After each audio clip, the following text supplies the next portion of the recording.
I knew something was off the second I got calendar invited to a team alignment chat that didn't include coffee or a room number. That's corporate code for bring your badge, not your lunch. And sure enough, the smell in the hallway outside Conference B had that same sickly mix of fresh carpet, glue, and career death. I'd walked past this setup before, watched grown men walk in salaried and come out freelance, but I always figured I'd leave Arvista Systems on my own terms. Turns out, my terms were irrelevant once nepotism got a LinkedIn login. 14 years. That's how long I was at Arvista.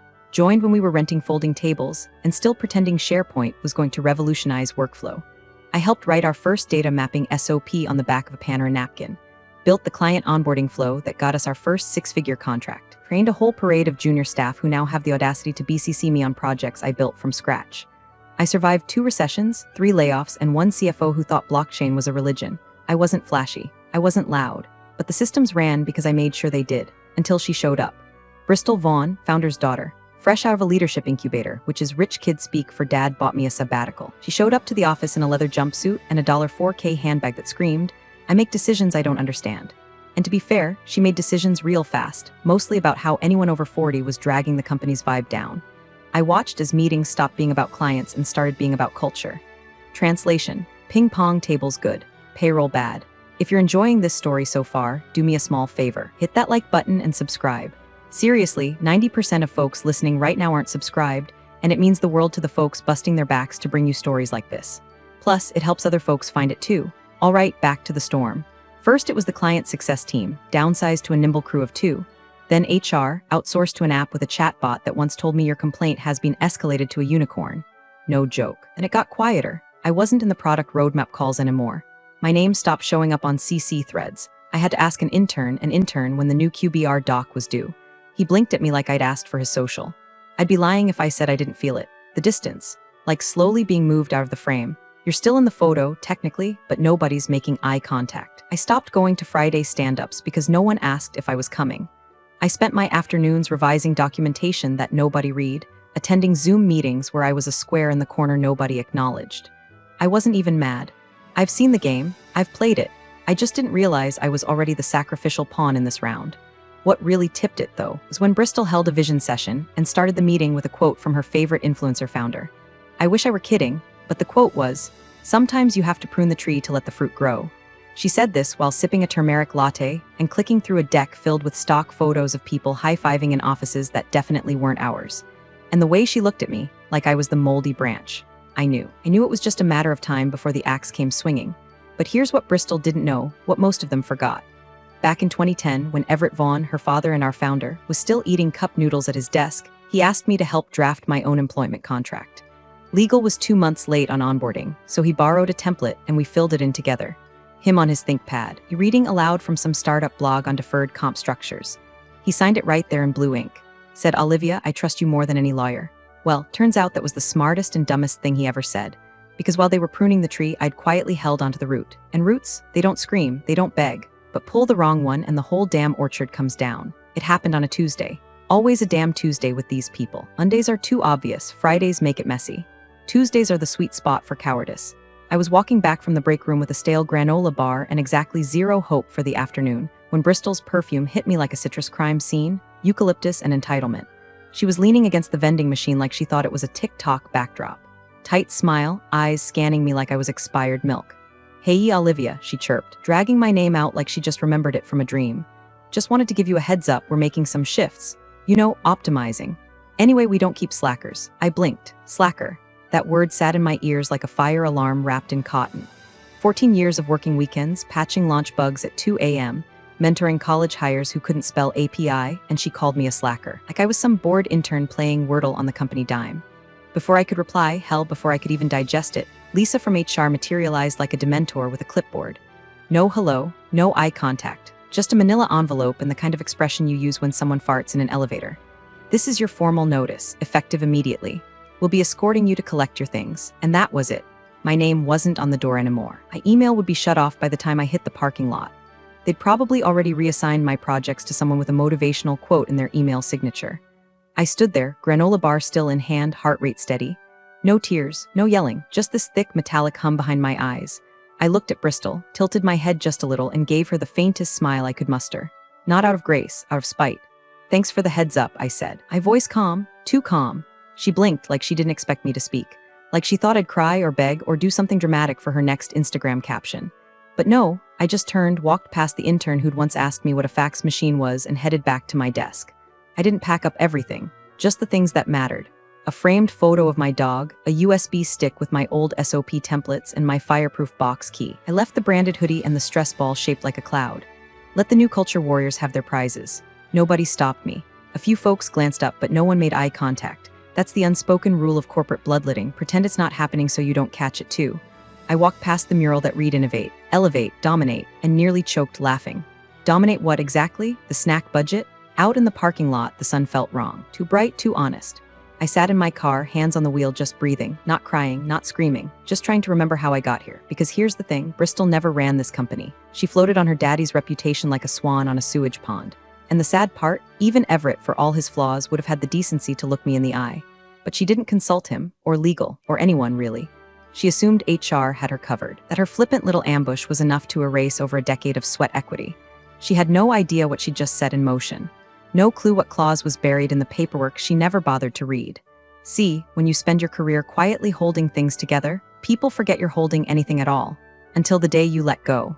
I didn't go to a bar, didn't call a friend, and even curse at the steering wheel like I usually do when some idiot cuts me off on I-90. I just drove home, made a cup of tea I didn't drink, and sat in the silence of my living room, surrounded by all the things that still made sense. My books, my beat-up recliner, the tiny cactus I'd kept alive longer than 3 of our CTOs.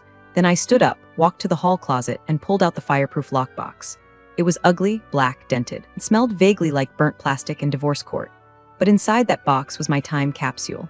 Tax records, insurance from jobs long gone, a photo of my first apartment key, and most important of all, my original Arvista employment contract. Signed in 2010 by Everett Vaughn himself, when the man still wore New Balance and microwaved leftover ribs at his desk. I flipped through the stapled pages slowly. The paper was yellowed at the edges, the ink slightly smudged from time and fingerprints. I didn't need to search long. The paragraph I remembered was right where it had always been, page 7, bottom half, nestled between indemnity language and an outdated clause about server access. It was one sentence, 42 words. Half a page of dense legalese, punctuated by a single italicized term, qualifying event. It looked like boilerplate. It read like nonsense. To anyone who knew what to look for, it was a landmine. I exhaled. See, back then, we didn't have a legal department.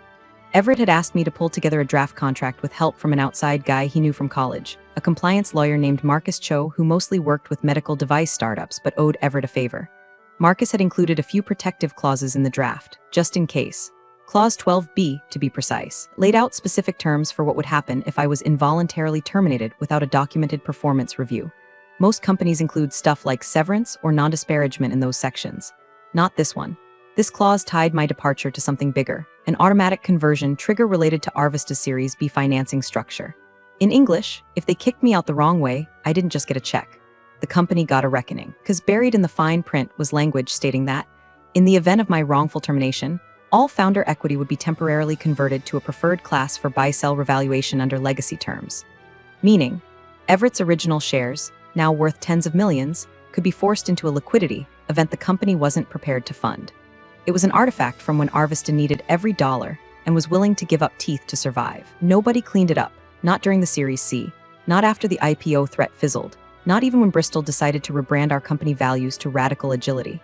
My termination, done without review, without documentation, and with a smug soundbite about slackers, had just kicked the tripwire. I took a photo of the clause with my phone, then I stared at the screen, thumb hovering over my contacts. Not family, not a friend, not even my accountant, just one number, Marcus Cho. I hadn't spoken to him in 5 years, not since Everett asked him to stay on retainer to handle board compliance crap, but his name was still in my phone, still labeled the same, fire alarm. He picked up after 2 rings, same gravel voice. Olivia, hey Marcus, you got a minute? For you, always. What's going on? I was let go today. Silence. Did they do it formally? They handed me a manila envelope and walked me out. No performance review. Just a line from Bristol Vaughn about not keeping slackers. I heard rustling, a chair creak. Tell me you still have your contract. I do. You remember clause 12? I do. Can you send me a photo of it right now? I did. Less than a minute later, he whistled. Jesus Christ, Olivia. They didn't even look at this, did they? Nope. I need you at the board meeting tomorrow. I'm not on the invite list. You don't need to be. As external counsel, I'm required to read termination events allowed under the legacy bylaws. That clause is still binding. They never removed it. I sat back, the phone warm against my cheek, heart weirdly steady. Good, I said. Let's read it to them slowly.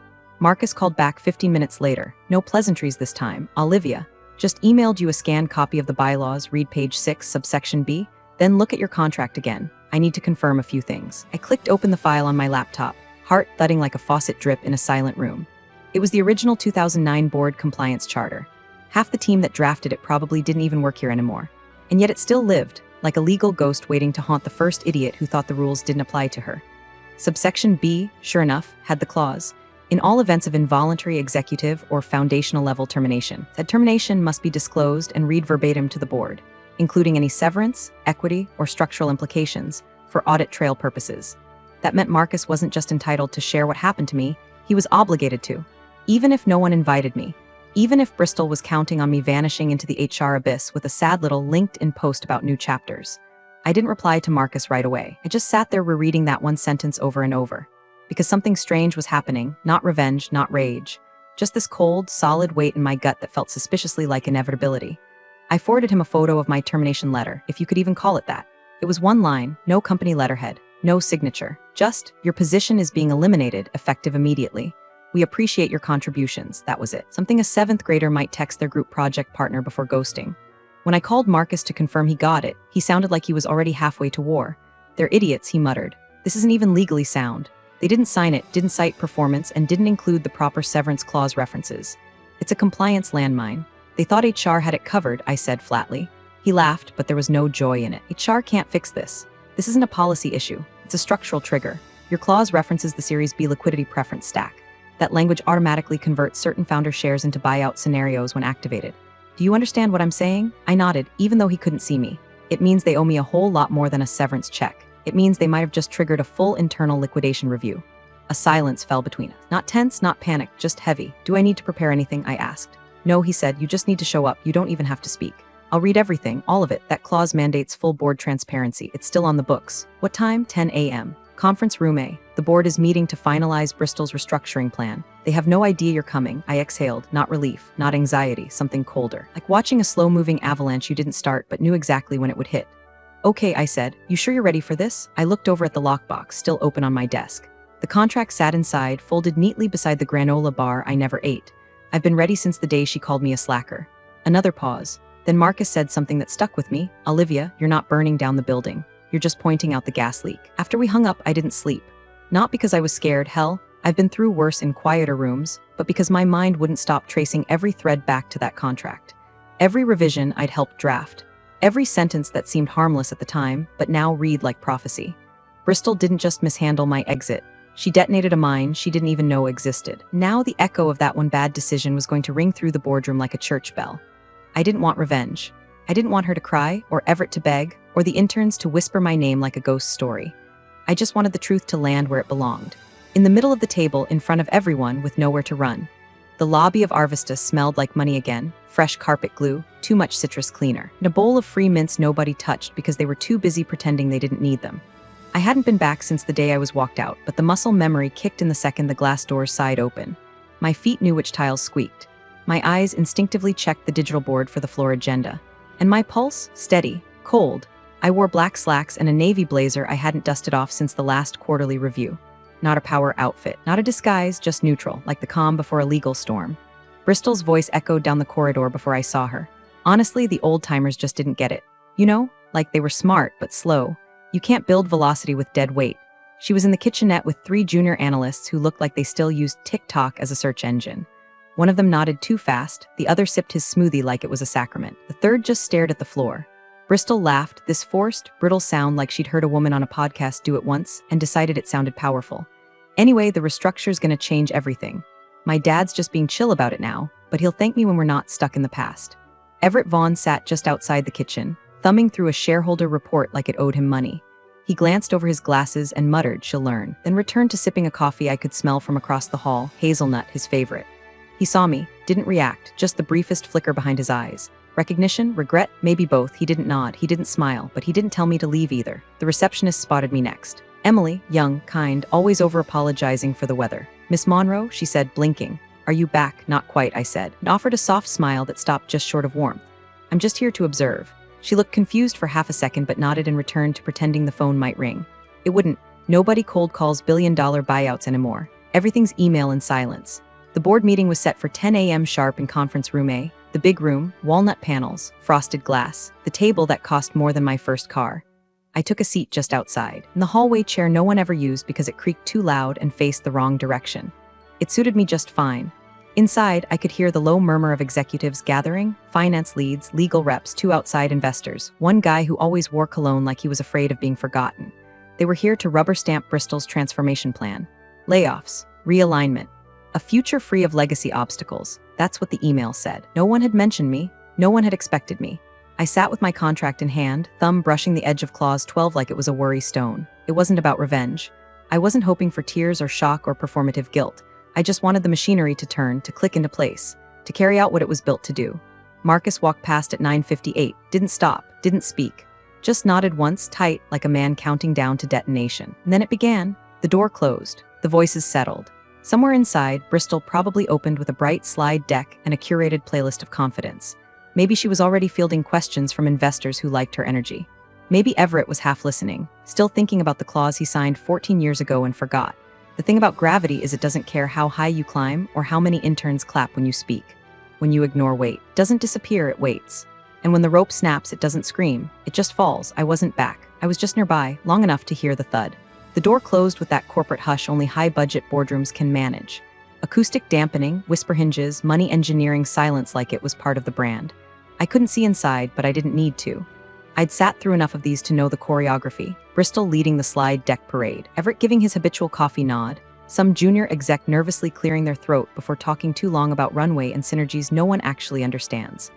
Through the frosted glass, I caught shadows moving, gestures, someone standing, someone sitting, then Marcus's voice. Even muffled, it had that courtroom crispness. No fluff, no filler, just facts sharpened like knives. Let the record show the board convened at 10:01 a.m., he began. Present are CEO Bristol Vaughn, founder Everett Vaughn, CFO Matthew Lai, and external legal counsel Marcus Cho. He always read the full names. It was a Marcus thing. Ritual, precision. He was the type to alphabetize his disaster kits. For the record, I'll begin with required disclosures and summary of operational changes under review. Paper shuffled. Bristol's voice cut in, bright as a mall speaker. Oh, Marcus, if we can just jump to the restructuring stuff, we're all good with the personnel side. Marcus didn't miss a beat. I'm afraid not. Under compliance protocols outlined in the 2009 governance bylaws, we are required to read termination actions involving foundational personnel into the record, including all triggering clauses and structural implications. Silence. Then a faint snort. Bristol probably thought it was cute, probably didn't even remember the phrase foundational personnel applied to me. Fine, she said, the word laced with smugness. Let's get it over with. We don't need to drag this out. Everett made some indistinct grunt, the kind you make when you're pretending to listen while mentally reviewing your golf tee time. And then Marcus said it. As required under legacy compliance, I will now read the termination terms for Miss Olivia Monroe. He paused just a beat, enough time for the room to shift. I imagined Bristol crossing her legs like she always did, ankle over knee, not to relax but to posture. Everett probably leaning back in his leather chair, sipping his hazelnut brew, expecting some routine HR footnote. Marcus began. Per Olivia Monroe's employment agreement, dated March 19, 2010, and signed by then-CEO Everett Vaughn, the following clause remains in effect. Clause 12b, in the event of involuntary termination without written documentation of performance deficiency, then he stopped. Mid-sentence, not dramatically, not theatrically, just stopped. The room didn't understand it yet, but something in Marcus's voice had changed. I knew that tone, clinical curiosity turning into the faint twitch of concern, like a surgeon realizing mid-incision that what's inside the body isn't what they expected. I could picture it, his eyes scanning the page, lips parting slightly, the tightening of the forehead. Marcus didn't pause unless there was something worse just ahead. Inside, someone shifted, a chair creaked. Bristol probably rolled her eyes. Everything okay? She asked, that syrupy condescension bleeding through. Need a water break or something? But Marcus didn't answer her right away, just kept staring at the paper like it had started speaking back. Outside in the hallway, I sat completely still, the contract resting on my lap, my fingers flat against the leather folder. No gloating, no satisfaction, just stillness.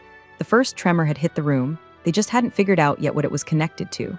When a building starts to quake, people don't panic on the first shake. They glance around, check their phones, make jokes. It's not until the lights flicker and the walls hum that the dread settles in. Marcus hadn't even read the next sentence yet. And already the foundation was shifting. Marcus cleared his throat. Not the kind you do when you've got phlegm. No, this was the kind a man makes when he's trying to warn a room without yelling run. Then he did something he never does. He started reading the sentence again. Slower. Clause 12b. In the event of involuntary termination without written performance documentation, Miss Monroe's exit shall trigger a qualifying equity event. Said event will, Everett's chair scraped back so fast it let out a sound like a gunshot. He stood up, hard. Coffee sloshed across the table and onto the deck of printouts in front of him. What? He barked. That's not enforceable. Marcus didn't flinch. He just turned the document around and slid it across the table, 2 fingers on the top like a poker dealer laying down a royal flush. Your signature, sir. The room went dead quiet. Everett didn't sit back down. He stared at the paper like it had betrayed him, like somehow the ink had rearranged itself overnight into a trap he hadn't laid. Bristol laughed, short, breathy, nervous. Wait, sorry, what does qualifying equity event even mean? Like in English. No one answered, because explaining it out loud would make it real.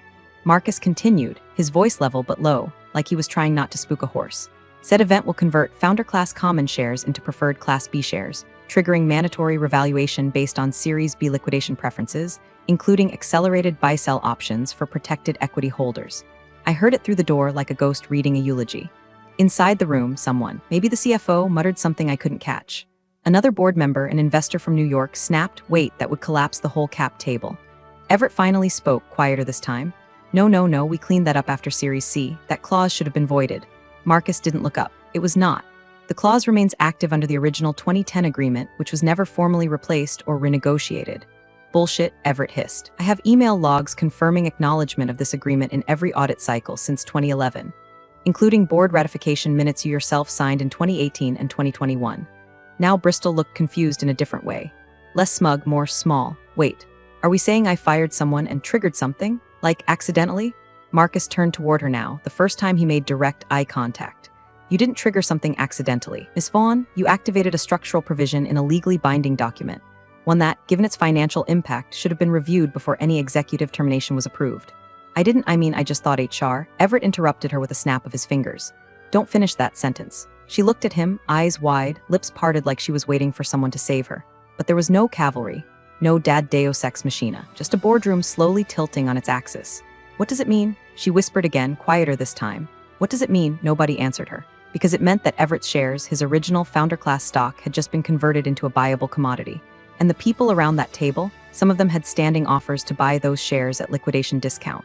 Meaning, the company had just been forced into a scenario where ownership might change hands. Rapidly, expensively, without the people in that room controlling it anymore. And all of it, every atom of it, was triggered by a one-line termination letter from a woman who thought slack was a verb and due diligence was optional. Bristol sat down, slowly, like her legs had lost instructions. Her hand went to her mouth. She didn't speak again.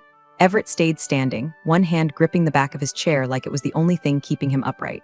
Marcus closed the folder gently. For compliance protocol, I will now read the projected financial impact scenarios of Clause 12B. Please take a moment. He didn't look at the door, but I knew I was there. I didn't need to see their faces. I could feel them, the weight of realization, the sickening lurch of arrogance giving way to panic. This wasn't revenge, it was consequence. And I hadn't said a single word. It happened faster than anyone could register it. 1 second, Everett was gripping the edge of the table, eyes drilling into Marcus like he could will the ink off the page. And the next, he lurched forward, snatched the document with shaking hands, and started scanning like his life depended on finding a loophole that wasn't there. Clause 12B, liquidity event, accelerated conversion. His voice faded. His eyes stopped tracking, and then his knees gave out. Everett Vaughn, man who once closed a $10 million deal while hopped up on Dayquil and Red Bull, who'd built Arvista from 2 laptops and a folding chair, collapsed sideways like a puppet with its strings cut. A sharp thud against the polished boardroom floor. His coffee mug tipped, spilled across the table, and soaked the printouts of Bristol's bright future. Someone screamed. Not Bristol. Someone further down the table, Matt, maybe, or one of the outside investors. Chair skidded back hard. Papers flew. The room erupted like a shaken soda can. Call 911. He's not moving. Oh my God, someone help him. Bristol stood there frozen, one hand still hovering midair like she'd meant to flip her hair and forgot she had a body. Her mouth was open, but nothing came out. Her perfectly contoured face had drained of color. All that energy she was known for, gone. Replaced by the realization that Daddy wasn't invincible. And worse, he wasn't going to be able to fix this. Marcus didn't move. Just calmly reached across the table, pulled the contract away from Everett's limp hand, and set it beside his folder like he was closing a tab on a computer that just crashed. His voice didn't rise. He didn't panic. Paramedics have been called, he said evenly. Please make room. The thing about legal consequences is they don't care who you are. They don't flinch at your title. They don't blink when your legacy hits the floor. They just proceed, like a river swallowing a town that thought levies were optional. Outside, I stood up. No one had told me to stay. No one had asked me to leave. I was never invited, but I had a right to be there, contractually, historically, spiritually. I looked through the frosted glass. The silhouettes were pure chaos, people moving fast, chairs bumped. One person standing off to the side, holding their head like it might fall off. Bristol hadn't sat down. Her hand was still up. Like maybe if she stayed perfectly still, it would all reverse. It wouldn't. I folded my contract neatly and tucked it back into the folder. Ran my hand across the edge to press it flat. Like closing a book I'd read 100 times but still found satisfying at the end. No vindication, no glee, just closure. Kind you earn by surviving long enough to be underestimated. I turned down the hallway. No one stopped me. The receptionist didn't look up. The interns didn't notice. For the first time in 14 years, I walked through that building and didn't belong to it. Behind me, a siren started wailing in the distance. Closer, louder. Inside the boardroom, the firm's foundation had cracked wide open. And I didn't say a word. I didn't have to. Gravity had done its job. A week later, the news dropped like a brick through a glass ceiling. Buried under the usual bland corporate lingo and legal smokescreens was a line in Arvista's amended 10K that stood out like blood on a wedding dress. Material restructuring obligations due to legacy clause enforcement following executive separation. Translation? They'd triggered a financial nuke and were now scrambling to contain the fallout without alerting Wall Street to the smell of smoke. 2 board members resigned that day. No public statements, no warm farewells, just a quiet change on the corporate website and a few internal memos about pursuing new opportunities. One of them was the guy who once told me I had a steady but unspectacular presence. Guess steady outlasted spectacular after all. Bristol's LinkedIn went dark 3 days later. Not just inactive, deleted. No inspirational posts, no story about lessons learned or how she was grateful for the journey, just vanished. Like a bad software update that bricked the whole system and got pulled quietly at midnight. The buy-sell trigger had gone through. The clause wasn't just real, it was binding and expensive. My phone buzzed at 3:42 p.m. that Thursday. Unknown number. I didn't answer. A few minutes later, I got the wire transfer notification. 7 digits, no call, no letter. Just a single line in the memo field. Trigger clause executed. I stared at it for a long time. Not out of shock, but the strange, slow satisfaction of seeing a seed you planted 14 years ago finally bloom in a field they forgot you ever tended. They didn't get to reframe this as a strategic pivot or a necessary course correction. This was a reckoning.